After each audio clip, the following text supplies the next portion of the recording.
Okay, good afternoon, everyone. I think we'll get started happily. There are still people coming into the room, which is very good. Louder, Carol. Okay, now I'm practically spitting into this thing. My name is Carol Golden, and I am the Executive Director of the Limited and Extended Care Planning Center, which is NAIFA's first of the 3 centers that NAIFA is developing, because we understand how diverse our audience tends to be, how diverse our clients tend to be. Knowing that, today's presentation is going to cover whether your client is insurable, not insurable, whether you have a client who is concerned about finding where the documentation is from 20 years ago. So, I want to start by thanking you for coming, and I'm going to introduce each of our speakers as they start to take the floor. I'm starting with Chris Bruiser. Chris is one of the nation's leading advocates for the appropriate use of home equity in retirement income planning. He is a veteran HECM for purchase, which is the H4P specialist. Chris works with financial institutions that are advising those in retirement or about to retire. These include financial planners, attorneys, accountants, and wealth managers. Chris is adept at helping these advisors slow investment portfolio depletion or providing funding for extended or long-term care events by the prudent use of housing assets. Chris? Thanks, Karen.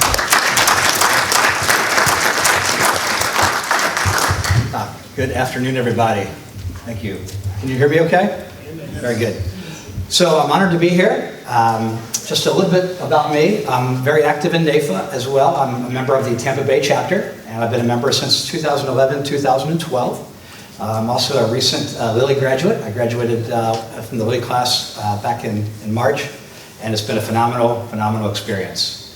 I'm honored to be here today to talk to you about this very important subject that is so vital for you as an advisor to have adequate information on, because this topic, although sensitive to a lot of people, is critical and has never been more critical at this stage of life for these folks. So just know that this is simply educational, and there's no way I can cover everything in my 10 or 12 minutes today. So just know I'm happy to follow up with anybody outside of this one-on-one.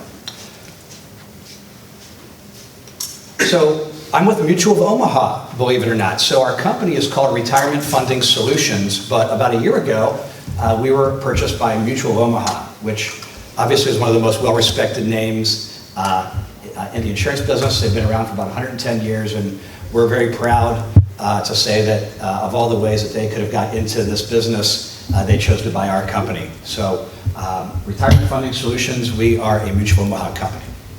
So reverse mortgages.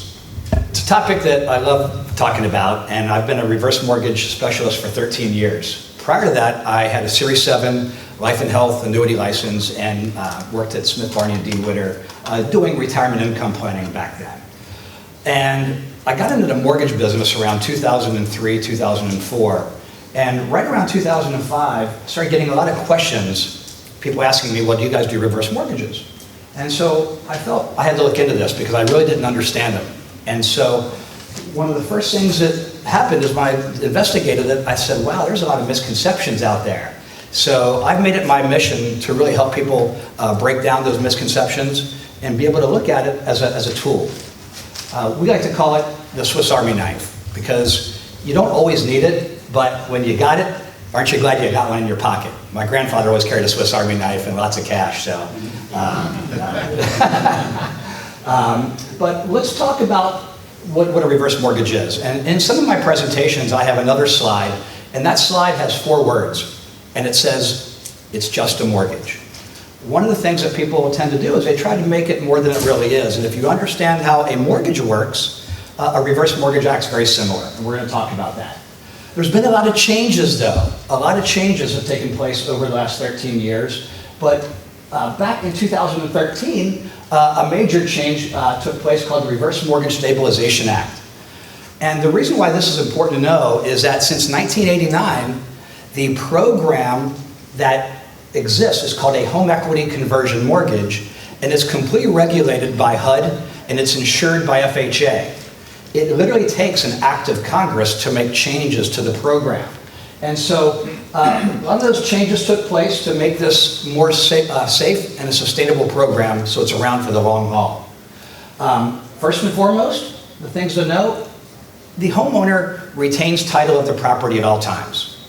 So the bank does not get the home. We don't want to be in the real estate business. So just know that just like any other mortgage, the homeowner retains title at all times.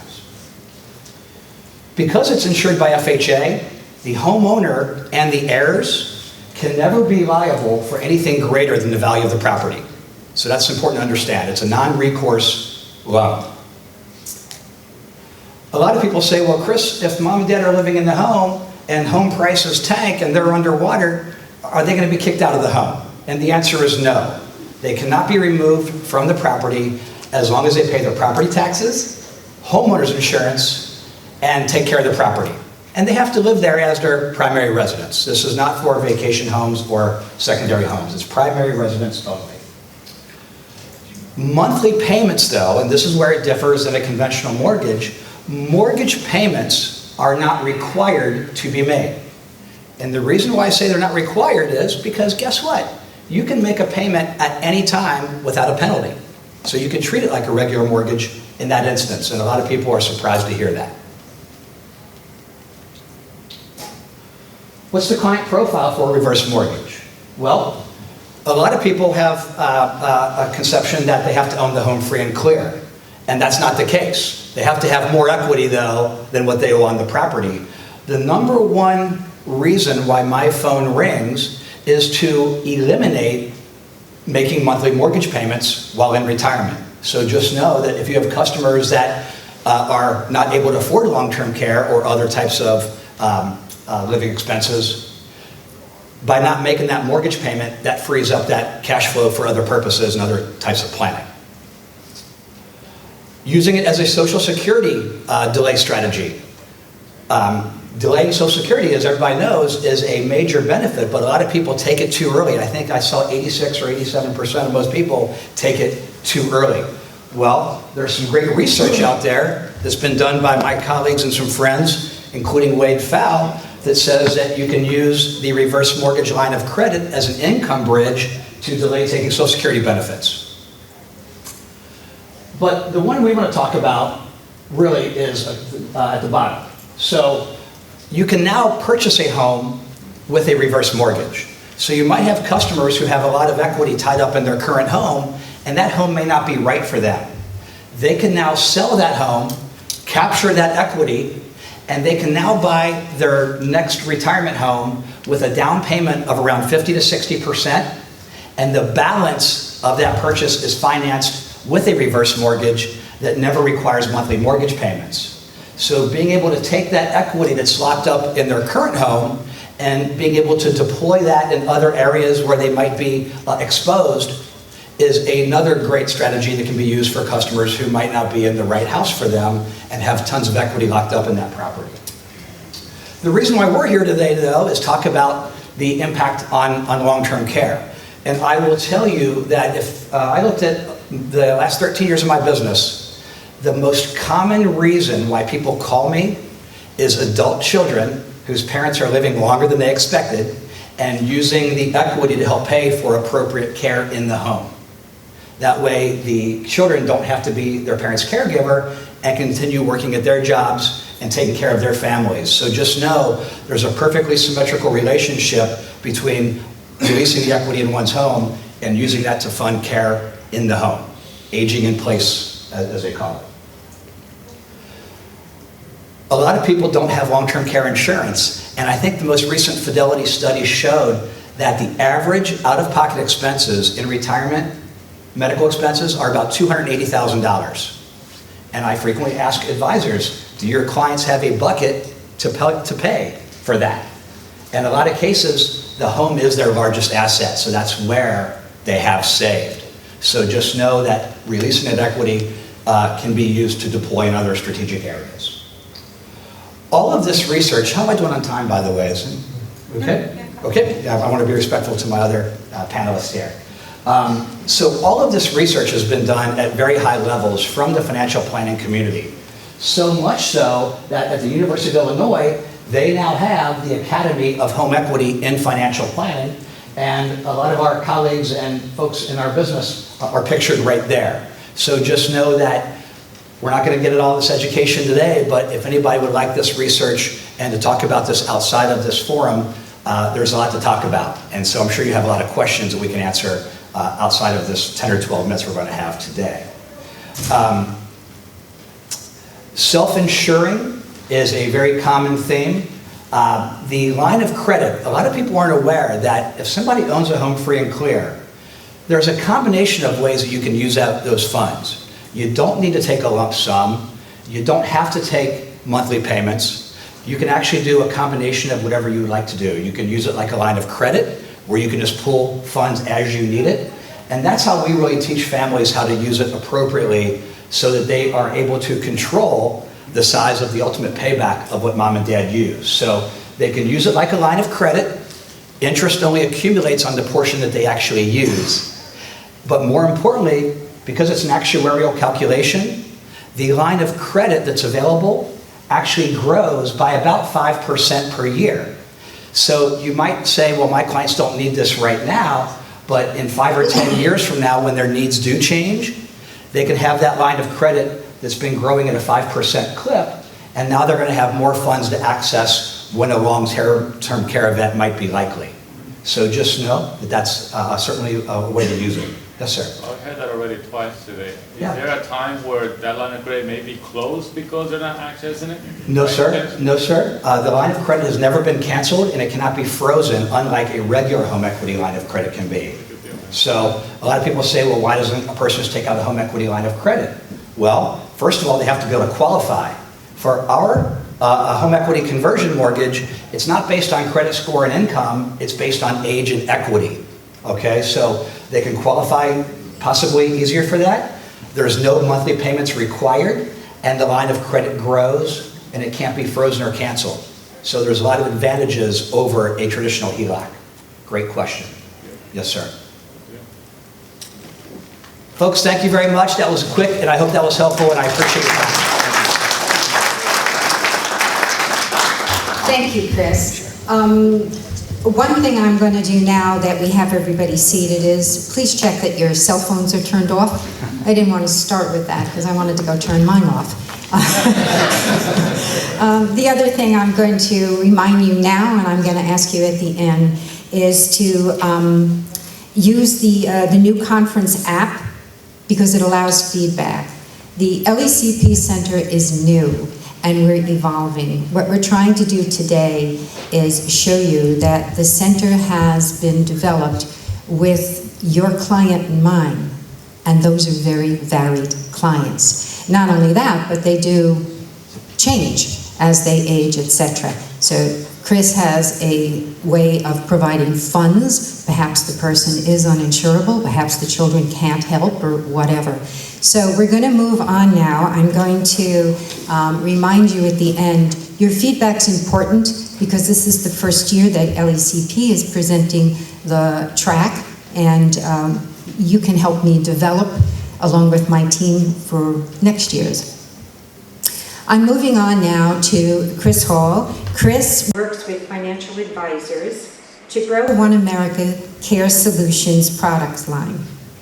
He provides training through group meetings and assists with workshops and other functions to support the growth of care solutions within their organization.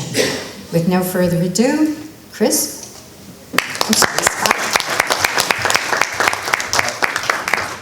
Can everybody hear me okay? Well, I'm excited to be here today with all of you representing One America and the opportunity to talk about the concept of long-term care planning. And I don't have a whole lot of time, obviously, and you might be taking a look at the title of this presentation and saying, what does that have to do with long-term care? and I promise that I'm going to get to that. But I want to ask you a question here in a second, but I want to form it in that, understand that we're all creatures of habit, right? We've all heard that term. And so think about this in terms of if you're a parent.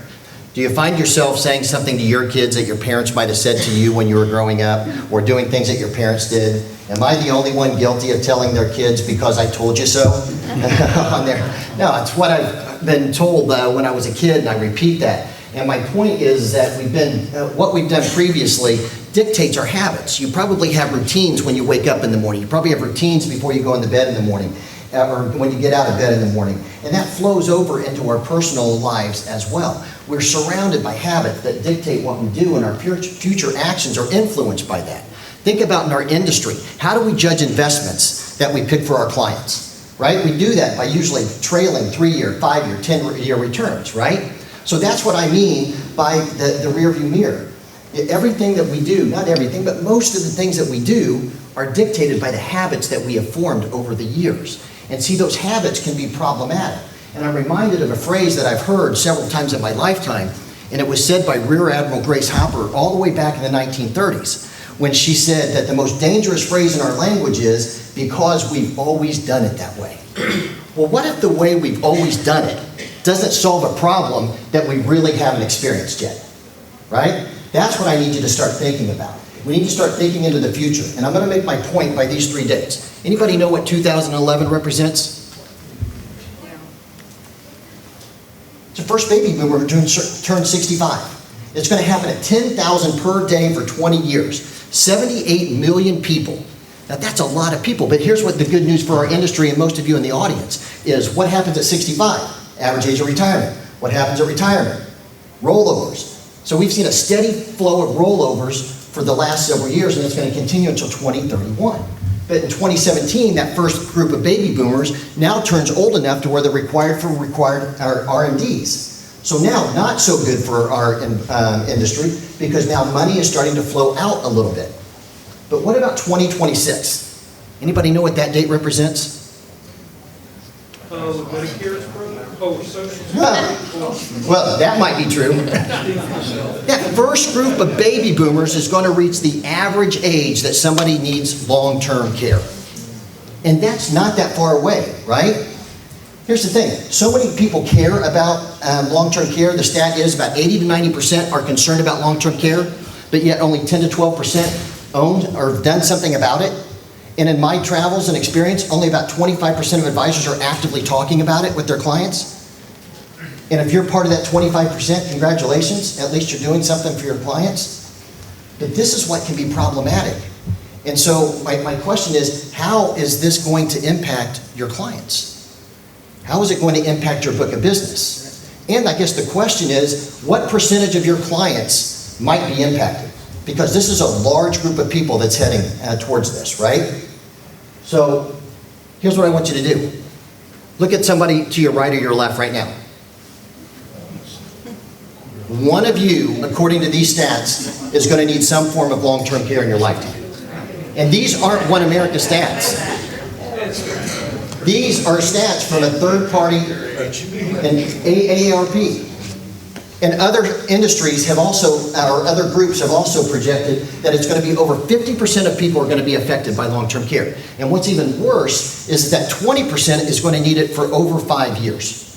And that's what can be catastrophic for a lot of clients. Okay? So this is what we need to start thinking about. None of us have that crystal ball on there. So my question is, how will 52% of your clients be impacted? How will their families react to that? How will it impact their income? And how will it impact your business? These are the things that we need to start thinking about. Now, with such a wide, what's the disconnect? If there's such a big problem and so many people are not talking about it, what is it? Is it because we haven't formed those habits yet? Or is it because we don't know how to effectively have that conversation? It's not only just a river and Yeah, that's right. Yeah. But it could be a combination of both. And I have good news and bad news here. And I always like the bad news first. So the bad news is I can't help anybody change their habits. That's entirely up to the financial professional. If they think that these numbers are compelling enough, then they might want to start looking at changing some habits. But the good news is that I might be able to help you have a little bit more of an effective conversation on there. So how do we go about doing that? And I sit down with the advisors that I work with, and they invite clients in, and they want to see how I bring up this conversation with them so it's not an intimidating topic for them. And so here's what I do. I just tell the advisors that let's just keep it simple. Here's what we don't want to do. We don't want to invite the client in for a review, have them sit down and say, guess what, we're talking about insurance today. How well is that going to go over? Not very well, right? So let's make it simple. Remind them what you do for them, why it's important to do some of these things. And I simply say it to them like this. Mr. and Mrs. Client, every client, every investor goes through the same two phases. The first phase that they're going to go through is the accumulation phase. And you're probably already in that right now. And in this phase, you're going to be working hard, earning money, and you're going to be taking those assets and investing them in some kind of qualified account, usually 401k, 403b, something that's qualified. And the goal of this is growth. We want to be able to grow this portfolio over the years until you retire so you can use it someday. And we're going to do that with some aggressive assets, some moderate assets, and conservative assets in some way, shape, or form, because everybody has a different risk tolerance. But as you get a little bit older and closer to that retirement age, what we're going to do for you is we're going to reallocate these assets to make it a little bit less aggressive, where aggressive assets feed moderate, moderate assets feed conservative, and now we're in more of a preservation mode. Sound familiar? This is kind of the rule of investing. Your clients get this. So then after we get this accumulation phase, we head into the distribution phase, right? And in this distribution phase, everybody here is going to have Social Security that they can rely on in some way, shape, or form, and the lucky ones might even have a pension. So the financial professional's job is to take this guaranteed income, marry it with this portfolio that they've helped grow over the years, and now the goal becomes income. Once income is solved for, then we start going into what we call goals-based or objective-based investing. And in other words, what's important to the client? So I draw upon real-life experiences from my family. You can do the exact same thing, or take I don't care. But I think about my mom. I live in the Midwest, and my mom absolutely hates Midwest winters now. And so she and her advisor have worked out to where she can take a piece of the pie and dedicate it towards her coming down someplace really close to here in Kissimmee, Florida, for 3.5 months. And she wants to be able to do that as long as she possibly can. And then I think about my direct family. My wife and I, we have 3 children, 2 girls and a boy. And it's really important for my wife and I that we had put money away for our children's education. So I allocated money for college. And we also have 2 daughters. We allocated money for weddings for our girls. And by the way, they're expensive. I paid for my first one last August. Some people are charities. It doesn't matter. The list goes on and on and on. Everybody has different priorities. And so we're allocating assets to help them achieve those goals in their life. But the other job of the financial professional is not only to manage and help grow and provide income for the clients. Another very important part of their job is to follow industry trends. And that's what the client usually doesn't see. And we're starting to see an industry trend that has not happened to the masses before, and it has the ability to disrupt this portfolio in a big way, and that's long-term care, right? And a lot of people would say, based on things that they read, is that that could be the biggest disruptor or the biggest risk to any portfolio. So there are new options available out there today that include asset-based long-term care, to where now long-term care should not start as an insurance conversation, it should start as a reallocation conversation. That makes sense to clients. Once they buy into this, and by the way, I've done this so many times in front of clients and just drawn this out on a piece of paper, the clients say, yeah, I get that. Because now you're kind of speaking a language that they understand. And so how do you go about doing that? Well, One America believes that this should be a flexible and personalized approach for them. Because just like you built unique portfolios for your clients, their long-term care solutions should be unique and personalized for them as well. So how do we go about doing that? Well, they need to understand the averages first, right? So the average for a male is about 2 years, female 3.5. Alzheimer's or dementia 6 to 8, depending on what you're reading out there in terms of research. But it doesn't stop there. You have strokes, you have Parkinson's that create really extended long-term care needs.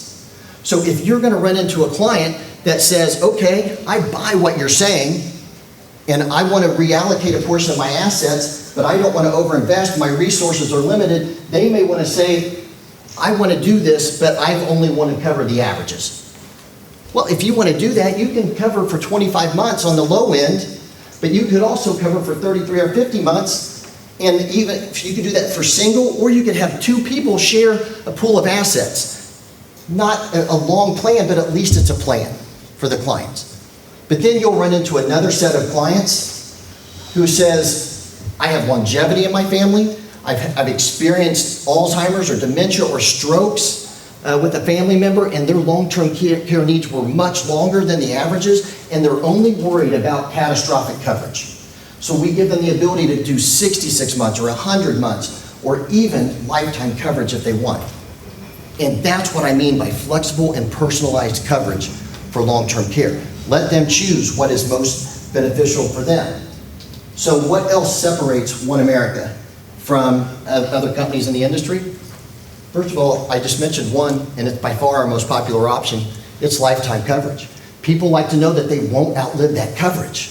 A single or married couple knows that that cannot happen with this option on there. Joint coverage. They like the simplicity of having one policy versus two. So in the event that their kids are helping administer something like that, they only have one policy to go to for mom and or dad. Flexible funding options. We can do this with an insurance chassis, an annuity chassis. We can do this with a single premium. We can do this with an annual premium for 5 years, 10 years, 20 years, or 95, up to 95 years old. We can do this with old life insurance policies that they may not think that they want or need anymore. The list goes on. We got several different options for them, and this right here is one of the most popular ones. Qualified money. I just read an article not too long ago. If you want to Google it, you can. It is just Google 401k millionaire. The increase in the number of people that are millionaires in their 401k is higher today than it's ever been, and it's expected to continue to go higher. This right here is going to be a very popular option for a lot of people. So I'm out of time. What I would encourage you to do, if I've said anything right here that intrigues you at all, come by and see us at booth 334, and we'd be happy to answer your questions. Thanks.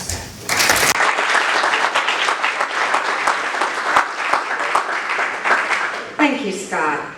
So as you can see, we're going to keep looking at the different options because probably for NAIFA, you have advisors who cover personal risks, property risk, life risk, wealth risk, and the risk that is the missing link in the kinds of protections is, of course, extended or long-term care.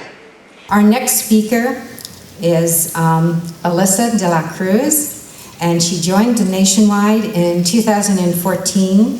Alyssa works as a regional Care Matters wholesaler, supporting the BGA brokerage relationships. Alyssa's drive and passion for adding value to the advisor's business led her to this position. Alyssa specializes in partnering with broker general agencies and serving as their expert on care matters and the long-term care market. Alyssa?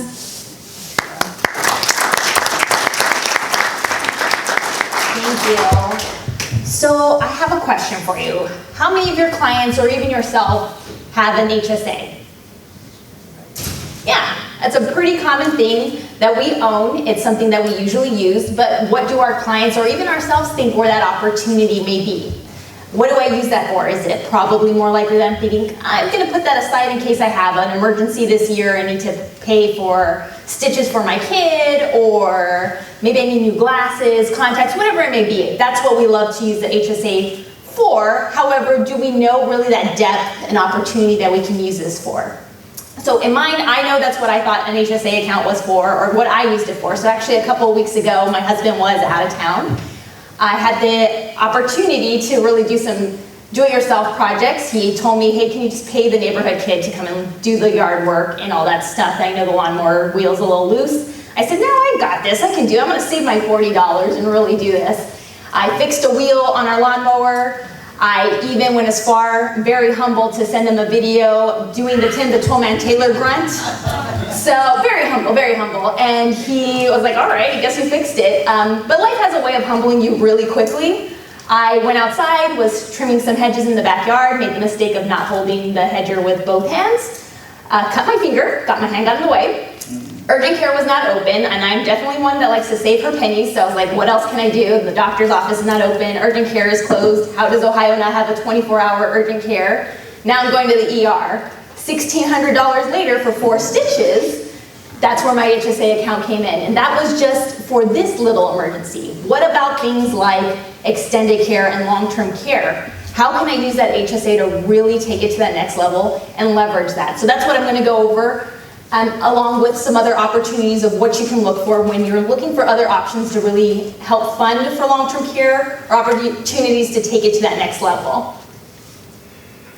So what qualifies long-term care premiums for potential tax deductions or HSA eligibility? One being that it needs to be a qualified long-term care contract. 2 being that you need to check with a carrier that you choose or whatever makes sense for you to look at, well, do they have separately identifiable premiums? And really that's where your opportunity is going to be. If they have separately identifiable premiums, you can take care and take these advantages. So particularly I'm using my product as an example, but many carriers can do this, always check. So it's going to come down to that there may be multiple premiums being paid into this policy. 1, life insurance is never tax deductible. So say that with me, never tax deductible. I get that question all the time, like no it's not. And then there's up to potentially, in my case, 3 premiums that go towards long-term care, that you do have that tax deductibility or HSA eligibility opportunities. So how that works in one of 2 ways. So we'll look at both because it may come down to your client, what makes sense to them. And if you are that person that gives them tax advice, great. If not, it's something that they can go back to their tax advisor and say, hey, I need to see which option works best for me in this scenario for this given year. With that being said, federal deductions. So you need this year to make, if you want to have a deduction, it has to be, you have to have medical expenses above 10% of your AGI to have that opportunity. It is an age-based limit the IRS proposes every single year. Sometimes that number goes up, sometimes it stays the same, but that's what you're looking at for that opportunity. Or you have an HSA distribution. The nice thing about an HSA distribution and what I like to focus on is you don't have to have this floor to meet like a federal deduction. You have to have 10% of those expenses, and not everybody has those, but maybe there's a lot more clients that we're dealing with that have HSA accounts that aren't realizing that they have that opportunity. It's still a distribution limited to the IRS age-based limits to keep in mind. Other thing I get is, well, can I do both of them? No. You can only do one or the other, so that's why it's important to know which one makes sense for you. So we'll look at a case study to see how this plays out. So you have a client, in this case, Gail is 48. She has an AGI of $110,000. So she has to have medical expenses above $11,000 to even start looking at a federal deduction. Maybe she does. Maybe she has kids that are sick. Maybe her spouse is sick. Maybe that makes sense, but that may not be the case as well. So we'll look at her looking into a policy. So she's paying to age 100. She's paying $3,500 a year. And something that has separately identifiable premiums will break down in this way. You'll have a life insurance premium, not deductible. Then you'll have up to 3 premiums, if not more, depending on who you're looking at, may have just LTC premiums and what that breaks down to. So the LTC premiums in her example are a little over $2,200 a year that she can use for potential deduction or HSA eligibility. So let's take it to the next level, which one makes more sense for her and how that conversation may look like. So at her age-based limit, at her age at 48, she can get a potential tax deduction of $790. Great, that's something that she may not have even known she had an opportunity for, especially if she has very expensive medical expenses that given year. So as she ages, that number will go up. So in that case, we see that her medical expenses are $6,850. She doesn't make the ability of, is under the $11,000, she gets no tax deduction. That's okay, but she does have an HSA. How does this one work now? So if she has that, still has that age-based limit of $790. At age 51, it will go up to $1,580, potentially more depending on what given year and how it increases. Age 61, for the next 10 years, it'll be $2,100. So now she has that opportunity to get that out of her HSA. She can go back and say, hey, here's my account summary or my statement, my illustration. I want to get that out of my HSA today. Fantastic. And as she gets older, because she's paying to age 100, that continues to increase, almost taking that entire amount that she's able to leverage that. The nice thing about using this is you don't have to take it every single year. What you could do, maybe your client like myself, well, I don't like to really touch my HSA unless you're trying to be Tim the Tollman Taylor. in this case, but you could at that point just decide, I'm just gonna hold off on it for the next 20 years. If I need it, I'm gonna be able to show all my receipts and say, hey, I'm ready to take out that lump sum that I wanted today. Maybe I'm gonna pay off my mortgage. Maybe I just need to pay off something or just need that extra cash. You have that opportunity to do that. It doesn't have to be done in that given year, giving you additional leverage just to continue to let that HSA account grow. With that being said, this is just one opportunity to look at it and have that conversation. I know we have a lot of clients that love tax advantages and their ears perk up when they hear, oh, I can take things out of my HSA. Oh, I get some tax deduction potentials. Maybe that's a way to have that conversation, is a different way to be like, hey, there's ways that we can supplement that for you. The second opportunity is if you have a client that has qualified assets. So there is $9.5 trillion in IRA money today. With that being said, clients are holding on to it, they're not necessarily using it, they're kind of waiting for that emergency. This could be something that if they don't have that disposable income to pay for long-term care, that you can go ahead and reallocate assets to say, hey, how do I get you that long-term care? You don't have that extra income. I know you don't want to go to the client and say, hey, you need to pay XYZ every year and add to their cost. Just be, hey, I'm able to repurpose this for you and still make sure that you have all the assets you need, but now we're planning for something that you really should have a conversation about. With that being said, there are certain things we want to keep in mind. We want to make sure that client's 59 and a half, so they're not getting penalized for taking early withdrawals. But maybe in this case, that's where most of their assets are playing. And then we're going to take a sliver of that to plan for long-term care. So we'll see how this plays out for this particular client. We're able to take out $100,000, that's 10% of her qualified assets, and say, okay, why am I going to do this versus just taking it out and putting it into a solution? You could, but you're going to take that tax hit all at once. Maybe your client doesn't want to do that. So this gives you an option to spread out that tax and now leverage it, because we don't want to necessarily always say, well, I could just earmark that $100,000 in my IRA just for the purpose of long-term care, which is great, but did you leverage it in a way that could help? So in this case, she puts $100,000 in an IRA SPIA, gets $11,000 a year for 10 years, pays that premium into her policy maybe for 10 years, it's done, it's guaranteed, gets a leverage of $417,000 towards long-term care. So that $100,000 she could have set aside, but now she's able to leverage it in a different way. You didn't have to find new money for her, and that's the opportunity there to think a little bit differently and know that there's a lot of opportunities to have this conversation and find that within your clients' portfolios. So if any of these concepts resonate with you, or you feel, hey, I may have some clients like that, I would like to learn about it, come back to my booth. I will definitely be there. I'm in the expo hall, or my counterparts are there. We have the pieces to go over this. We want to make you that expert, because we understand you're not going to know everything about every subject, but I want to prepare you with the tools so that you're successful with these concepts and know where to find those opportunities. Thank you so much.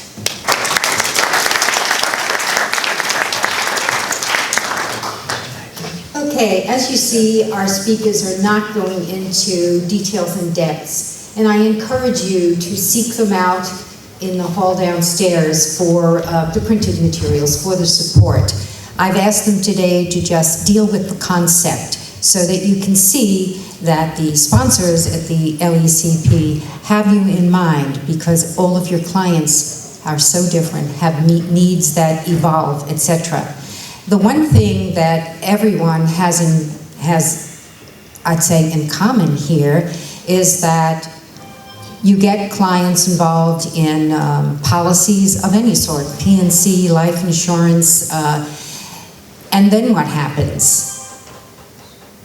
A tornado comes through, or they can't remember, or you can't find them. So our last speaker is Dan Pearson. I'll be lucky I get my name straight. So Dan Pearson is the founder and CMO at Legacy Shield. Dan is a driven entrepreneur with a track record of building successful businesses.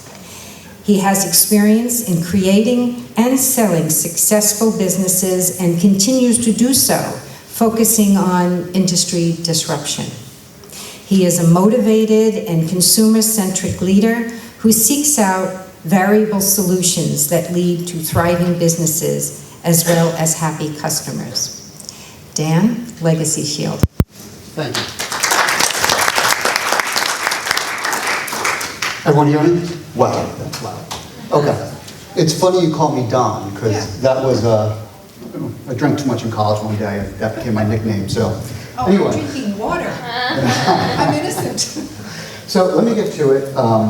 Everything I'm going to go over today relates back to me from a personal experience, which is why I created this company. And I personally like to tie things up in a bow. And the products that we're talking about here are great solutions and options to protect your clients. What Legacy Shield does is wraps all that up so that you can deliver it to not just the family or the client, but the family, the heirs, eliminate confusion, and make sure that the solutions you provided gets to the right people. So let me just go through a couple of statistics. I'm going to come back to some of these after the presentation. But one thing I want to point out here is the number of adults with no estate plan. That number is startling, 64%. A lot of people think an estate plan is just the transfer of assets, and it's more than that. An estate plan includes an advance directive, a medical power of attorney, and a financial power of attorney. For everybody in this room that is doing long-term care or thinking about long-term care, do you know the significance of the power of attorney? Personal experience. It's too late when your grandfather has dementia and there's no power of attorney involved. Going to the court is very timely and sometimes unsuccessful. You want to get that in place before you're unable to. I'm going to come back to this one with unclaimed property. That relates back not just to the long-term care, but everything you're doing for financial planning and solutions that you're offering your clients. But there's $59 billion in unclaimed property that sits with the states. Staggering. I'll go through that again. So what are the top challenges? These are top challenges in working with a client when it comes to talking about long-term care. One of them is managing relationships. A lot of times, the family is not on the same page with each other. You got siblings that fight with each other. You have siblings that fight with one of the parents. It becomes very challenging to deal with that. Baby boomers. We talked about baby boomers, how that's making up such a large part of the population. By nature, they're very private. They don't like people knowing their business, unlike the millennials that do the Snapchat and all that stuff. Baby boomers want to keep their information private. But how do you keep it private, but make sure people get it at a later date? It's difficult, right? Unless you have the money, or unless you have somebody that's willing to hold on to all the information, keep it secret, and then when something happens, send it to the right people at the right time. Denial. We deal with this on everything. Life insurance. I'm not going to die, at least not tomorrow, right? I'm not going to have an issue with long-term care. You know, I'm only 40. No, another personal experience. A friend of mine walked outside New York City, tripped, long-term care at age 40, right? But forget about that rare example. 50, 60, 70, I'm in great shape right now. I'm not going to have an issue. Denial. And avoidance. They just put their head in the sand, right? I don't want to talk about it. I don't want to do anything. If I don't talk about it, nothing will happen to me. Sound familiar? Like wouldn't believe. Yeah. So, AARP, what do they say? There's actually a really good booklet. If you go on AARP, there's a really good booklet that people can use to document everything, but I'm going to talk about our solution as well. They talk about creating a team. Who is the team, or what is the team for the family that will take charge when something happens? Don't wait for something to happen, because that's when conflict occurs. You want to create the team before something happens, so you're all on the same page, you have agreement, and you know what's going to happen should something occur. Collect and organize important information, right? How many online accounts do you think the average person has right now? Yes. 90. What? 90 online accounts. Netflix, Amazon, right? Gmail, iTunes. It goes on and on and on, 90 accounts. What about life insurance? Long-term care policies, annuities, bank accounts. Oh, and by the way, we have a lot of banks that don't have brick and mortar stores anymore, right? So you need to collect that and make sure someone knows where that information is. Because by the time something happens, it's too late. Make a plan. Goes back to what I said before. What's the plan when something happens? Where will they stay? Is it going to be in home? Is it going to be outsourced? What will happen? And then take action. These are their steps by AARP. So what is your purpose in this, right? I truly believe advisors make a difference in someone's life. As an organization, I'll tell you a little more about what we do. We purposely do not provide our solution directly to a consumer. We only work through advisors and organizations. Because I believe, that better things happen when an advisor is involved. Whether it's a financial professional like you, which I was as well, I was in your shoes, or someone who's spiritual or somebody else, you need an advisor who's unbiased and can help the individual through tough decisions. You can help eliminate stress and confusion, whether it's through products and make them feel at ease that there are solutions to help them pay for the long-term need, or whether it's through just the guidance of what to do. Your role is also to help them through stress and confusion. And then I talked before about the digital assets. Digital assets, on average, equate to more than $30,000 per person. Pictures are worth something. People are Venmoing stuff. It's going to continue to grow as people get more and more in electronic currency. So your job is to educate them on that. So let me tell you the story, and I'll tell you a little bit about Legacy Shield. Everything I've done in life, like I said, has been a result of something that happened to me. Parents were poor, grew up very modest, so I became a financial advisor. I didn't want people to have the same issue, right? Became a general agency after an advisor because I saw the issue with my peers getting coverage on people that typically couldn't get coverage. So I worked on that. And then I started Legacy Shield. So I was very close to my grandmother and grandfather. My grandfather was an attorney, had several successful businesses, had money. And right around 9, I realized something wasn't right. He had dementia, right? And you would think an attorney, a successful business person, would have put things in place. Didn't happen. Didn't have anything in place. And my grandmother was very private. We didn't know what anything was. She passes. 3 years after that happens, 3 years, still trying to dig out information.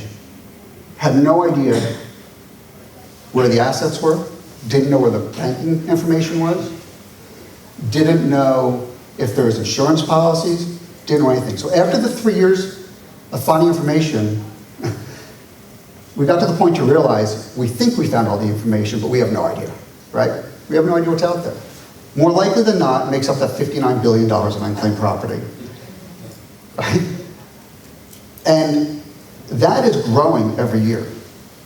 In fact, it's growing so much, states like California actually have it in their line item budget because they expect that to come in every year. It grows by about a net, because people do find unclaimed property.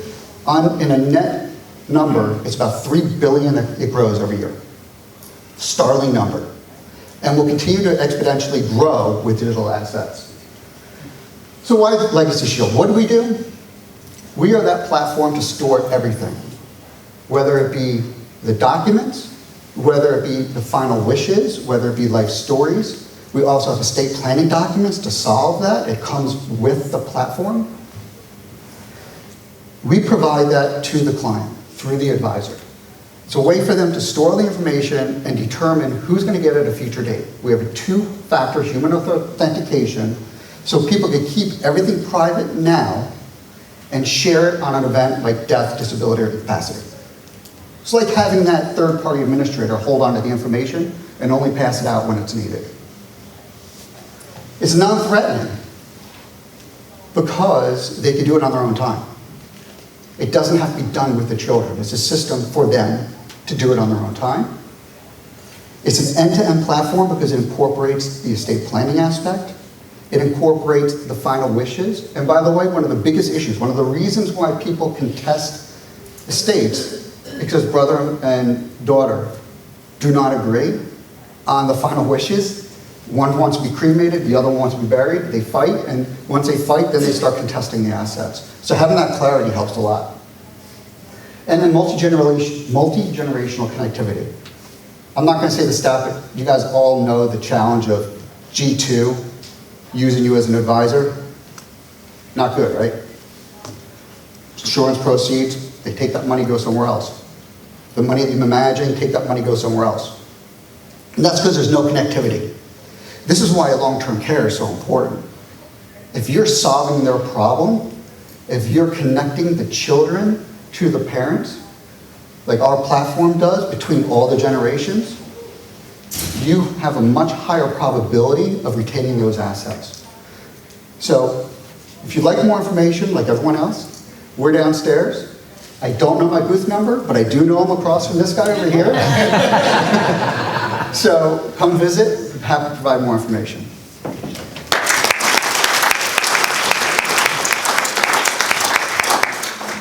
Okay, well, as you can see, our speakers really kept to a very brief introduction to these concepts. At this time, we have some time. Remember that we are going to want you to visit the app and give us your feedback. But at this time, I'd like our sponsors to come to the front, and I'd like you to direct any questions. The whole point is that we're trying to give you tools to approach any type of client that you have, to have the resources to go and say, okay, what were you saying about that type of plan? What about the funding? How do I start the conversation? I think our four presenters, you'll agree with me, give you different ways to approach the topic, aside from giving you different solutions as they're appropriate. Oops, sorry about that, for the client. So does anyone want to start off our questions or discussions? Because we do have much more time than we anticipated. We have another 15 minutes. I have a question. Go ahead. How did you get the last name Bruiser? That is a great last name. My dad was Dick to Bruiser. The rest, sorry, I'm just joking. So we have a question here. Contrast life insurance-based versus annuity-based long-term care contracts. Sure, we have two different, I'll speak to that. We have two different chassis, and it all depends on, what the kind of resources the client might have to start out with. There was a stat, and I can't remember, you might have said it, $9.5 trillion in qualified assets, but there's about $2.5 trillion of annuities out there, right? And a lot of these annuities don't end up getting used. There's about 80 to 90% of them actually go unused. And so there's some tax advantages that the IRS allows through the Pension Protection Act. If it's a non-qualified annuity, to be able to bring that over and utilize even the gains tax-free inside of that annuity chassis. So that's one of the bigger reasons that people would go. Sometimes the health restrictions are a little bit less on the annuity chassis than they are the life chassis as well. But the primary reason would be having that old annuity that you want to take advantage of the tax code. Good question. We have one in the back. I may repeat the question if so all of you can hear it. Yeah, my question, it's Alyssa, correct? Yes. Yeah, so your specific Care Matters product, there are elements of a long-term care. Is it elements of a tax-qualified contract within that? Not within it, you would use like a SPIA to fund it, and behind the scenes what it would end up doing is we could do it all in-house, so it would be two separate contracts. So my actual question is, does your contract participate well with regard to like state partnership programs, long-term care partnership programs? Not at this, because there's still a life component to it that wouldn't allow it to have that kind of stuff on there. Cool, thanks. Mm-hmm. Good question also. Let me ask you one. Do you find that the partnership is very significant to the client who is looking for that insurance? Any of you? Opinions about that? Yes? It can It can be. be. That's not all, in Indiana, it is almost insignificant now. We're working on that. All right. But it depending on the client, it can be, well, it gives an additional incentive for someone who might not consider long-term care insurance to purchase. Thank you. We have another question in the back. Kara, I met with you last year at the Nathan Rich Schwab. I do a lot of long-term care, 27 years doing it. So partnership comes into play sometimes in an asset protection. Obviously, when you get to that point where they spend down, a lot of states aren't seeing a lot of the effects of the partnership policy. But I think it plays a role, where this gentleman said very well indeed, that if it's, it might get them over the point of thinking over versus going ahead and doing something if they get some potential asset protection in it. A little bit, but each care is different with how you design it. Thank you. This gentleman? Yeah, Alyssa, with your guaranteed UL with long-term care rider, do you see that, or maybe it already can do that, and I'm not aware of it, but that it will have inflation protection available on the amount that's used for long-term care? It may be down the road, we may look at something like that. In the meanwhile, that's why our Care Matters product has it, but on the rider for the no lapse guarantee or our LTC rider in general, it's not something that I've heard discussed quite yet, but it may be something that we take back. But usually some of the changes that we made to the product recently have helped move people if they really they're really trying to plan for long-term care. That's going to be where they end up going anyways, Care Matters, and have that inflation where somebody's with the rider maybe just focusing more on, I like it as a benefit, but my goal is still the life insurance primarily. So the Care Matters is a pure long-term care product? It's long-term care, I would say the way I describe it is long-term care with a sprinkling of death benefit to make sure that no matter what, you're still able to get premium back in the form of a return of premium, or the ability is a death benefit. But the goal is, how do I drop that death benefit low enough so that I can get you the maximum long-term care as possible? Okay. Anybody else who has a question? Yes. For Chris, what's the average interest rate like for that type of mortgage, and what's the value, like how much can they borrow, have access to, like for the value of the house? Great question. So our rates are based on the 10-year LIBOR plus a margin, lender margin. So our rates are in the high 3s to low 4s right now. So rates are tremendous.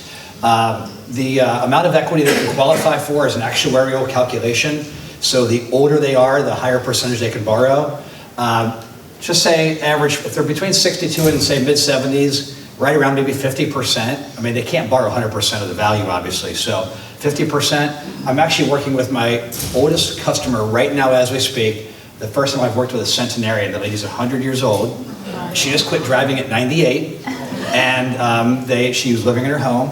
And her house appraised for $190, and I think she qualified for about $130,000 in a line of credit. So somewhere between 50 to say 60, 65% actuarially based. And we use the age of the youngest homeowner to calculate the benefit. Yes. Great question. When it comes to the line of credit, can you borrow, you just take all of it, like on this lady, 100 years old, and then it's just a small monthly payment you will get? That's right, yeah. They're just going to take it out. I think the cost of care for her is about $4,000 or $5,000 a month. So they're just going to pull out $4,000 or $5,000 out of the line of credit and just use it as they need it. So they're going to use it and spend it. But what if you want it more? Sure, but yeah. So they can only access about 60% of that number in the first 12 months, and then they give the rest of them to them available in the 13th month. Yes, sir. Great question. So, Chris on the left. Not you, Chris, this other. So the interest rates, they had trended down. Yeah. By the time two of my clients had started, and I guess then they headed back up. Are they leveling out now? They're the lowest they've been in more than 3 years. I mean, we haven't seen these rates, historically ever. I mean, so yeah. So again, that's good for many reasons. A, when you're in a low interest rate environment, you can qualify for more money. So clients who do it now are going to qualify because rates are low. So that's key. It also is going to slow the acceleration of the equity because it's only growing at a 3 or 4% clip right now. So they're going to have much more retained equity because of the low interest rate environment. But the rate's generally variable, right? They are, but they're very conservatively calculated. They only adjust one time a year. They can only have an annual adjustment, and it can never go up over the life of the loan. It can never go up more than 5% than what it started at. So it's a very conservative calculation. What is the lowest amount that you can, you're talking about size of house or home? I helped a lady with a $35,000 house one time, but the $18,000 she was getting changed everything for her. Yes, sir. Okay. But isn't each state a little bit different with certain rules, or are they more uniform now than they have been? Yes, ma'am. In '89, when HUD created the home equity conversion mortgage, it's standard across the board. So, you know, there might be some differences in closing costs, like in the state of Florida, we don't have a state income tax. So there's extra cost that the state of Florida gets taxes and real estate closings. But other than that, it's going to be the same across the board for most cases. There's actually jumbo programs now that go from homes from 1 to 4 million. And we're seeing, you wouldn't believe the interest we're seeing in the jumbo programs in those higher home values. Aren't those more conventional? Is that what No, it's a reverse mortgage. It's just not insured by FHA. Yeah. It's privately insured. Yes, ma'am. Great question. Okay, so at this point, I hope that you will let each one of our speakers repeat how to get a hold of them, because obviously you have a lot of different options here, whether it's funding, whether it's taking care of the documents, whether it's relating to the assets, or whether it's relating to some of the savings plans that are available, the HSA. So this entire presentation has had a lot of various ways to approach it, which is what I think makes it valuable for all of us, because you never know exactly how to start the conversation, because starting sometimes with long-term care is just not as easy as we might hope it'll be. But going back to the statistics that we saw, with 10,000 baby boomers, and I saw a new one, turning 70 now every day, it reminds us that more and more people are going to have experiences with their parents, if nothing else, or with aunts and uncles, with their friends, with their spouses.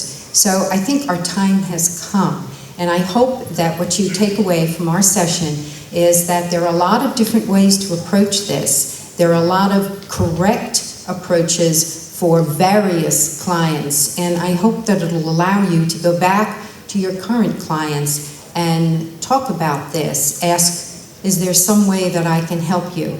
This is going to be a resource for you. So I want to thank all of our speakers. Take one more minute of your time and have each one of them tell you their correct name and how to reach out to them. Chris, why don't you start? Sure. Chris Bruiser again. I'm right here in Tampa, down the road in Tampa. Again, I'm a member of NAFA Tampa Bay. I run our golf tournament, so if anybody wants to play in our golf tournament, contact me about that. And we're in booth 316 downstairs. So, thanks. I'm Alyssa Dela Cruz. I work with Nationwide, specifically around our Care Matters product. I will definitely be down in our booth. It's definitely down the center. I can't remember the number exactly. However, my cards are there. I have cards on me if you need my information as well. I'm happy to get you to anybody that you're looking for within Nationwide, whether it's our LTC writer or Care Matters. But I'll definitely be there after this, and I'll be there the rest of the day, and they'll have my cards there if you need to stop by at a later time. 317. 317, there you go. Yeah, Scott Hall, One America. We're downstairs in the center aisle as well. We're 334. Encourage you to come down. We're based out of Indianapolis, Indiana. I cover that region right there where the home base is. So we'll be around for the next couple of days. We'd love for you to come by. Dan Pearson, Legacy Shield. We are downstairs across from him. We are based out of Jacksonville, right across from TPC. Happy to answer any questions you have downstairs. I'll be there. I have an associate down there. And if you want any additional information about the slides, I saw some people taking pictures. I'm more than happy to pass those out as well. And now you have a moment to please go to the app, because as the executive director, I am very anxious to have your feedback. I know it was a lot of different concepts. It was almost rapid fire, from HSAs to various other concepts, but please give us your feedback. Thank you and have a good Thank you. afternoon. Thank you, everybody.